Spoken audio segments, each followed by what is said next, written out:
Assalamualaikum warahmatullahi wabarakatuh. Welcome back to my YouTube channel. Di video kali ini saya akan kembali membahas soal dari LKS Fisika Intan Pariwara, tepatnya pembahasan soal kelas 12 bagian bab 2 uji kompetensi pertama khusus bagian yang B. Nah, untuk pembahasan soal lainnya, adik-adik silakan lihat aja linknya di kolom deskripsi. Oke, langsung aja kita masuk ke pembahasan soal yang pertama. Sebuah partikel bermuatan listrik sebesar 2 nanocoulomb. Berarti ini adalah nilai dari Q.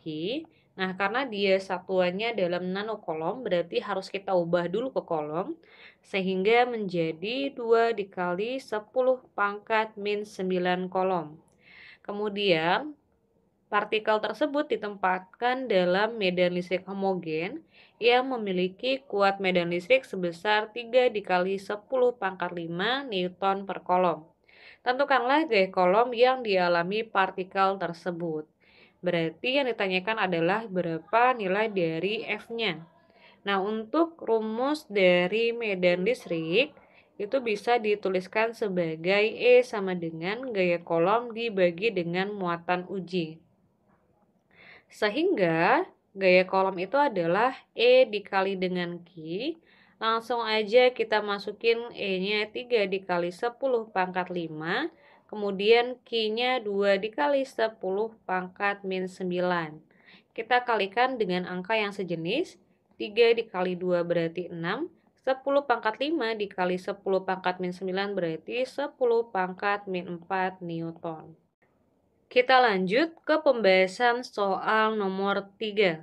Dua titik bermuatan listrik masing-masing positif Q1 dan positif Q2 berjarak 4 meter satu sama lain. Jika titik X memiliki kuat medan listrik 0 dan berjarak 1 meter dari Q1, hitunglah perbandingan antara Q1 dan Q2. Oke ya, kita gambarkan dulu. Berarti di sini ada muatan positif Q1 dan muatan positif Q2.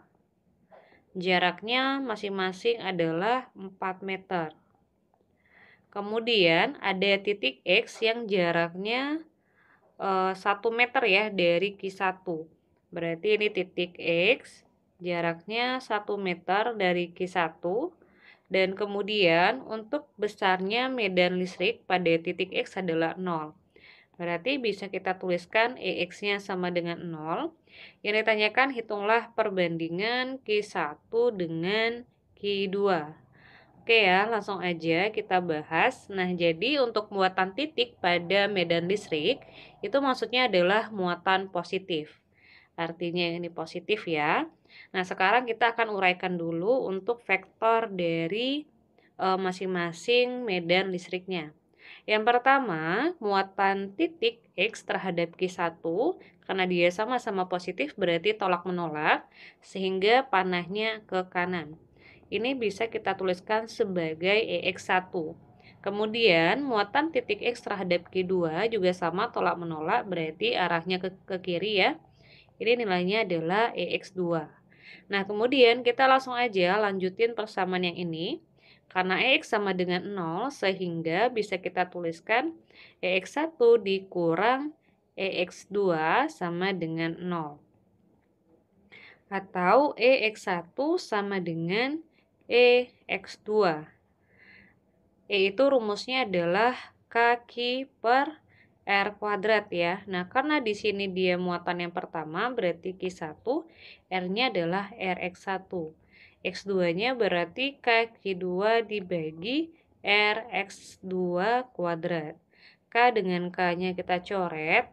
Kemudian karena yang ditanyakan adalah perbandingan, berarti Q2-nya kita cing dengan Rx1 kuadrat. Sehingga jadinya adalah Q1 per Q2 sama dengan Rx1 per Rx2. Nah, kuadratnya kita keluarkan saja. Terakhir tinggal masukin ya. Untuk Rx1 itu adalah jarak muatan X ke muatan 1.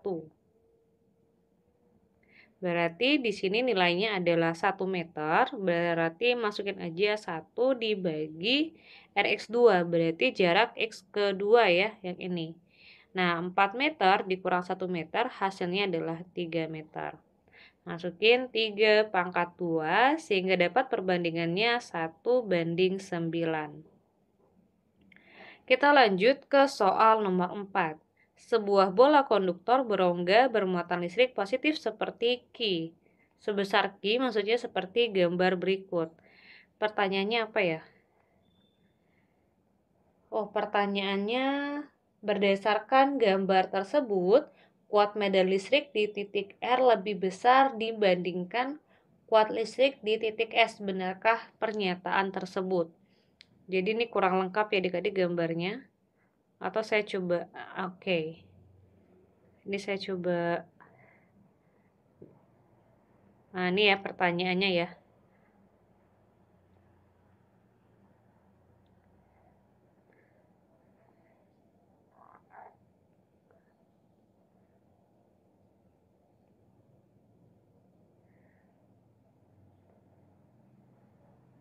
Oke, sekarang langsung aja kita lihat ya. Di sini ada sebuah bola konduktor ya. Kemudian ada masing-masing titik, ada titik P, Q, R, S, dan T. Nah, yang ditanyakan adalah kuat medan listrik di titik R, berarti ER, itu lebih besar dibandingkan kuat medan di titik S. Benar nggak pernyataan itu? Nah, sekarang kita bahas aja. Nah, karena untuk medan listrik pada titik R, dia masih berada di dalam rongga ya atau berada di dalam konduktor bola berongga, sehingga nilai medan listriknya itu sama dengan 0.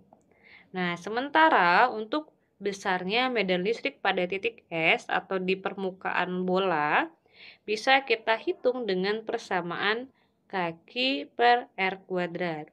Nah, sehingga untuk statement ini dia bernilai atau salah ya statementnya. Kita lanjut ke pembahasan soal nomor 5. Perhatikan gambar berikut, dua bola identik bermuatan listrik memiliki massa 1,2 gram. Berarti masanya kita ubah ke kilo menjadi 1,2 dikali 10 pangkat min 3 kg. Dan digantung seperti pada gambar, panjang setiap tali adalah 20 cm. 20 cm itu berarti 2 dikali 10 pangkat min 1 meter. Massa tali dan hambatan udara diabaikan. Jika nilai dari sudut theta adalah 30 derajat, G-nya 10, hitunglah besar muatan setiap bola. Nah, karena dia identik, berarti satu aja yang cukup dicari ya adik-adik, berapa nilai dari Q. Nah, untuk step pertama mengerjakan soal ini, kita harus menguraikan diagram gaya yang bekerja pada benda. Yang pertama, yang jelas di sini ada gaya berat ya, berarti ada W. Kemudian karena di sini ada tali yang panjangnya sebesar L, berarti ada yang namanya tegangan tali atau T. Nah, selanjutnya T-nya ini kita proyeksikan baik pada sumbu X maupun pada sumbu Y.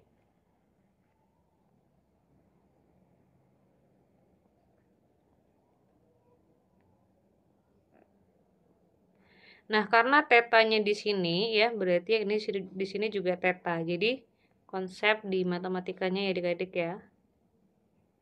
Ini saya coba.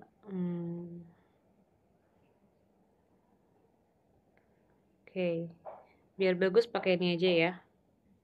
Nah, tetanya berarti di sini. Sehingga pada sumbu Y, T-nya adalah T cos theta, pada sumbu X adalah T sin theta. Nah, kemudian karena muatannya ini sejenis, sehingga dia akan menimbulkan gaya kolom yang berlawanan ya, atau tolak menolak, sehingga arah F-nya ke sana. Nah, untuk menghitung berapa besar dari muatannya, kita bisa menggunakan konsep dari kesetimbangan ya. Nah, pertama kita hitung dulu ya, atau kita uraikan untuk resultan gaya pada sumbu X. Yang pertama itu ada F dikurang T sin theta sama dengan 0. Artinya F itu adalah T sin theta. Selanjutnya kita hitung untuk persamaan yang sigma Fy sama dengan 0. Berarti T cos theta dikurang W ya. W itu adalah Mg. Berarti dikurang Mg sama dengan 0. Atau bisa kita tulis T cos theta sama dengan Mg. Selanjutnya berarti kita bisa substitusi ya T-nya. Oke, berarti dari sini aja deh. T-nya itu adalah Mg atau Mg per cos theta ya. Ini kan jadi persamaan yang kedua. Ya, ini persamaan pertama.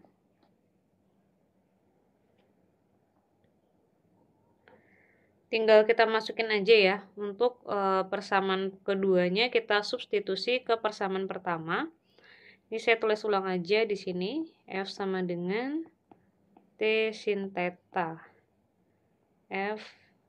F-nya langsung aja kali ya kita ganti untuk persamaan gaya kolomnya. Karena kan gaya yang bekerja di sini kan gaya kolom ya.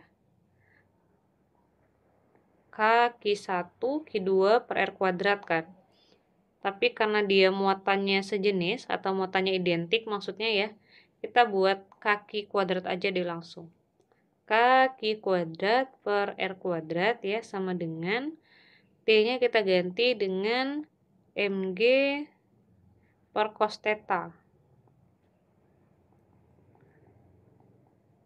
Oke. Selanjutnya kita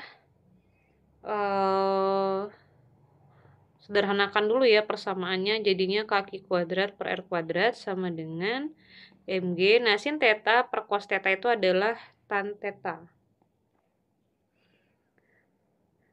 Terakhir kita tinggal ubah persamaan ini menjadi Q. Berarti jadinya adalah Q sama dengan akar MGR kuadrat ya, tan theta dibagi dengan K. Nah, tinggal kita masukin aja masing-masing nilainya. Yang pertama itu ada M 1,2 dikali 10 pangkat min 3, kemudian G-nya 10 dikali R. Ternyata di sini kita belum hitung R-nya ya adik-adik. Berarti harus kita hitung terlebih dahulu. R itu kan dia jaraknya dari sini ke sini ya. Nah, berarti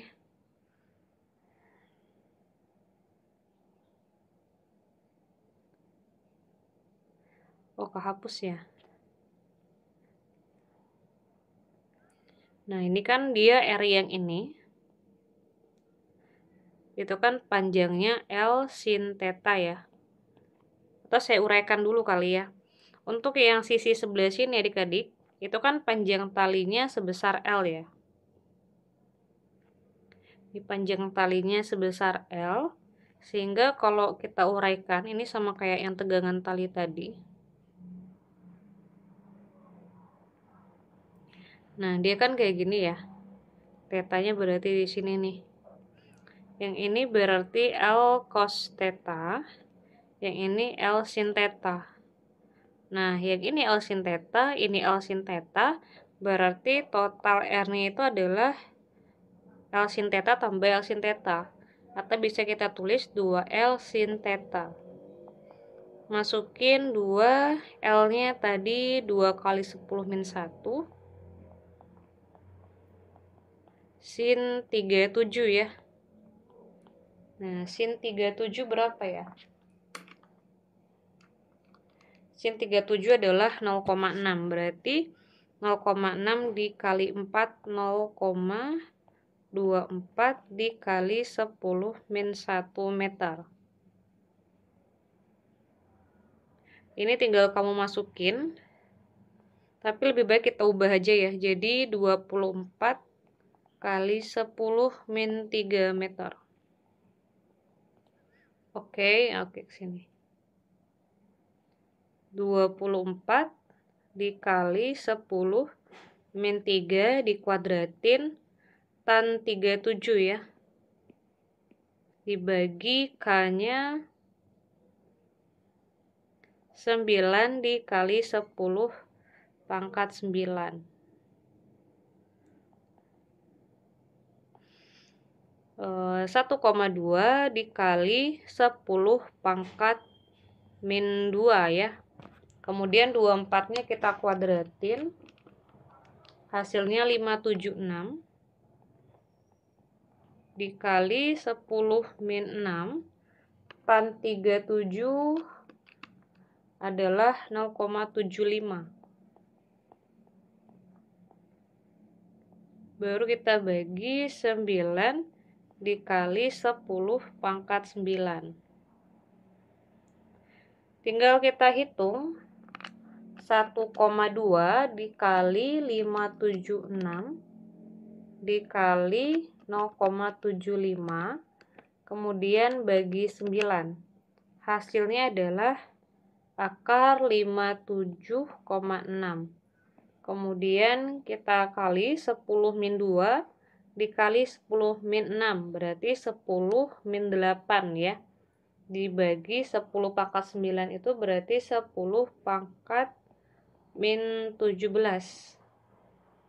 Nah, karena pangkatnya ganjil, kita harus ubah jadi genap. Ini kita jadi 10 min 16 aja. Berarti 576 jadinya. Akar 576 itu adalah 24, berarti hasilnya 24 dikali 10 pangkat min 8 kolom. Nah, inilah jawabannya.